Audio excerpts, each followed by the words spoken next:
The Lion, the Witch and the Wardrobe, Chapter 3, and it's called Edmund and the Wardrobe. Lucy ran out of the empty room into the passage and found the other three. "It's all right," she repeated. "I've come back." "What on earth are you talking about, Lucy?" asked Susan. "Why," said Lucy in amazement, "haven't you all been wondering where I was?" "So you've been hiding, have you?" said Peter. "Poor old Lou, hiding and no one noticed. You'll have to hide longer than that if you want people to start looking for you." "But I've been away for hours and hours," said Lucy. The others all stared at one another. "Batty," said Edmund, tapping his head. "Quite batty." "What do you mean, Lou?" asked Peter. "What I said," answered Lucy. "It was just after breakfast when I went into the wardrobe, and I've been away for hours and hours and had tea, and all sorts of things have happened." "Don't be silly, Lucy," said Susan. "We've only just come out of that room a moment ago, and you were there then." "She's not being silly at all," said Peter. "She's just making up a story for fun, aren't you, Lou? And why shouldn't she?" "No, Peter, I'm not," she said. It's a magic wardrobe, and there's a wood inside it, and it's snowing, and there's a faun and a witch, and it's called Narnia. Come and see." The others didn't know what to think, but Lucy was so excited that they all went back and with her into the room, and she rushed ahead of them, flung open the door to the wardrobe and cried, "Now go in and see for yourselves." "Why, you goose," said Susan, putting her head inside and pulling the fur coats apart. "It's just an ordinary wardrobe. Look, there's the back of it." Then everyone looked in and pulled the coats apart, and they all saw, Lucy herself saw, a perfectly ordinary wardrobe. There was no wood and no snow, only the back of the wardrobe with hooks on it. Peter went in and rapped his knuckles on it to make sure it was solid. "Jolly good hoax, Lou," he said as he came out again. "You really have had us taken in. I must admit, we half believed you." "But it wasn't a hoax at all," said Lucy. "Really and truly, it was all different a moment ago. Honestly, it was, I promise." "Come on, Lou," said Peter. "That's going a bit far. You've had your joke. Hadn't you better drop it now?" Lucy grew very red in the face and tried to say something, though she hardly knew what she was trying to say, and she burst into tears. For the next few days she was very miserable. She could have made it up with the others quite easily at any moment if she could have brought herself to say that the whole thing was only a story made up for fun. But Lucy was a very truthful girl, and she knew that she was really in the right, and she could not bring herself to say this. The others, who thought she was telling a lie, and a silly lie too, made her very unhappy. The two elder ones did this without meaning to do it, but Edmund could be quite spiteful, and on this occasion he was spiteful. He sneered and jeered at Lucy and kept on asking her if she'd found any other new countries in the other cupboards all over the house. What made it worse was that these days ought to have been delightful. The weather was fine, and they were out of doors from morning to night, bathing and fishing and climbing trees, lying in the heather, but Lucy could not properly enjoy any of it. And so things went on until the next wet day. That day, when it came to the afternoon and there was still no sign of a break in the weather, they decided to play hide-and-seek. Susan was it, and as soon as the others scattered to hide, Lucy went into the room where the wardrobe was. She did not mean to hide in the wardrobe because she knew that it would set the others talking again about the whole wretched business. But she did want to have one more look inside, for by this time she was beginning to wonder herself whether Narnia and the faun had not been a dream. The house was so large and complicated and full of hiding places that she thought she would have had time to have one look into the wardrobe and then hide somewhere else. But as soon as she reached it, she heard steps in the passage outside, and then there was nothing for it but to jump into the wardrobe and hold the door closed behind her. She did not shut it properly, because she knew it was a very silly thing to shut oneself into a wardrobe, even if it wasn't a magic one.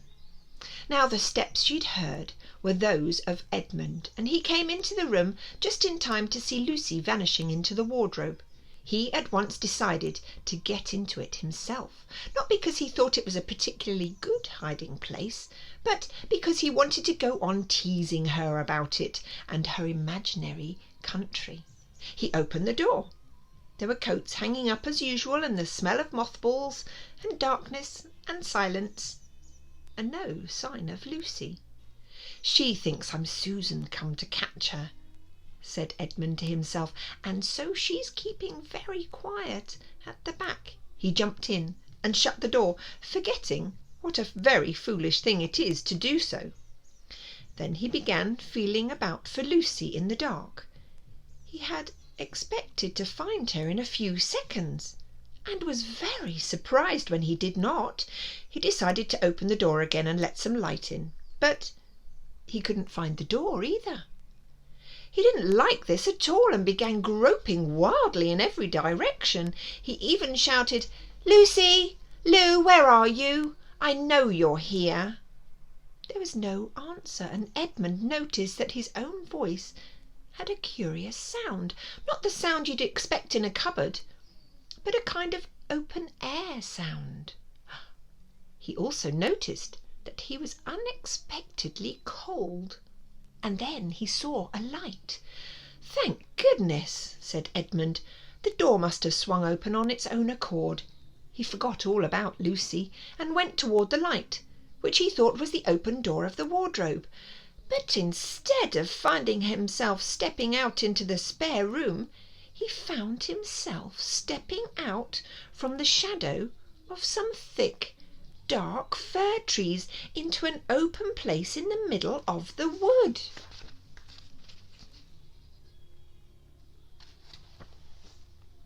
There was crisp, dry snow under his feet, and more snow lying on branches of the trees. Overhead there was a pale blue sky, the sort of sky one sees on a fine winter day in the morning. Straight ahead of him he saw between the tree trunks the sun, just rising, very red and clear. Everything was perfectly still, as if he were the only living creature in that country. There was not even a robin or a squirrel among the trees, and the wood stretched as far as he could see in every direction. He shivered. He now remembered that he had been looking for Lucy, and also how unpleasant he had been to her about her imaginary country, which now turned out not to have been imaginary at all. He thought that she must be somewhere quite close, and so he shouted, "Lucy! Lucy, I'm here too! Edmund!" There was no answer. "She's angry about all the things I've been saying lately," thought Edmund. And though he did not like to admit that he'd been wrong, he also did not like much about being alone in this strange, cold, quiet place, so he shouted again. "I say, Lou, I'm sorry I didn't believe you. I see now you were right all along. Do come out. Make it Pax." Still there was no answer. "Just like a girl," thought Edmund to himself, "sulking somewhere and won't accept an apology."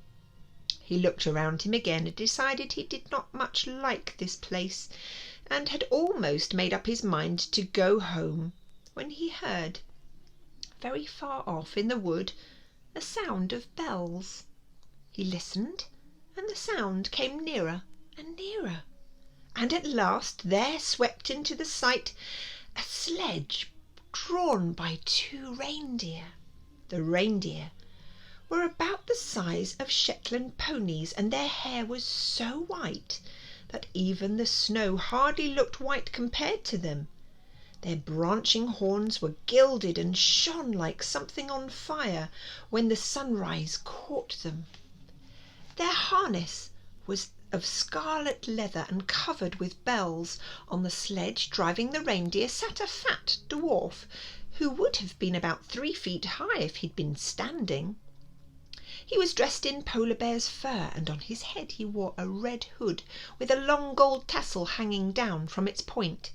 A huge beard covered his knees and served him instead of a rug. But behind him, on a much higher seat, in the middle of the sledge, sat a very different person. A great lady, taller than any woman that Edmund had ever seen. She also was covered in white fur up to her throat, and held a long, straight golden wand in her right hand, and wore a golden crown on her head. Her face was white, not merely pale, but white, like snow or paper or icing sugar, except for her very red mouth. It was a beautiful face in other respects, but proud and cold and stern. The sledge was a fine sight as it came sweeping toward Edmund, with the bells jingling and the dwarf cracking his whip and the snow flying up on each side of it. "Stop," said the lady, and the dwarf pulled the reindeer up so sharp that they almost sat down. Then they recovered themselves and stood, champing their bits and blowing. In the frosty air, the breath coming out of their nostrils looked like smoke. "And pray, what are you?" said the lady, looking hard at Edmund. My name is Edmund," said Edmund, rather awkwardly. He did not like the way she looked at him. The lady frowned. "Is this how you address a queen?" she asked, looking sterner than ever. "I beg your pardon, your Majesty, I didn't know," said Edmund. "Not know the Queen of Narnia?" cried she. "Ha! You shall know us better hereafter. I repeat, what are you?" "Please, your Majesty," said Edmund, "I don't know what you mean. I'm at school, at least I was. It's the holidays now."